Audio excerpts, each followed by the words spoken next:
Giniling with mixed vegetables, my own version. Nagluto po ako ngayon ng giniling with mixed vegetables. Very easy, budget friendly at napakasarap na giniling recipe. Come on, let's eat!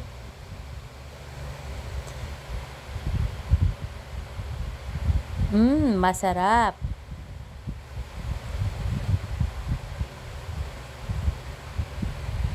Sa isang kawali, nagsangkotsa lang po ako ng bawang. At nung medyo mapula na yung bawang, sinunod ko na agad yung sibuyas. Hanggang sa lumabas yung aroma ng bawang at sibuyas. And then, kamatis po. Nilagyan ko ng kamatis. Niluto ko pong mabuti hanggang sa lumambot yung kamatis.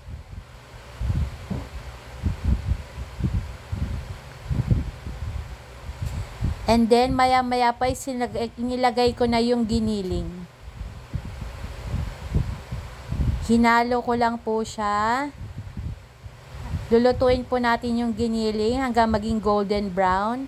Nilagyan ko rin po siya ng magic sarap, pepper at konting garlic powder.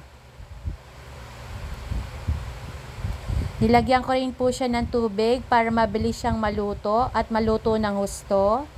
Nung kumukulo na po siya at medyo golden brown na yung giniling, ibig sabihin luto na po yung giniling.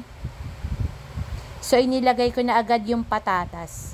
2 pirasong patatas lang po yung ginamit ko. Okay na po yan. Pinalambot ko po yung patatas for about mga 3 minutes. And then, inilagay ko na po ang Marby mixed vegetables. Nabibili lang po sa grocery yan. Kahit saan po pwede kayong makabili niyan. Kumpleto na po yan. Meron corn, green peas, carrots, at budget friendly po siya. Nilagyan ko rin po ng isang pork cubes. Niluto ko po siya for about mga 3 minutes. And then, nilagyan ko po siya ng isang itlog. Hinalo ko po siya mabuti. And then, nilagyan ko din ng konting slurry.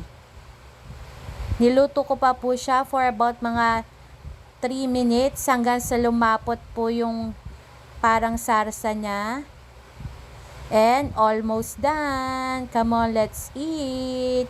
Giniling with mixed vegetables. Thank you for watching. Happy Sunday.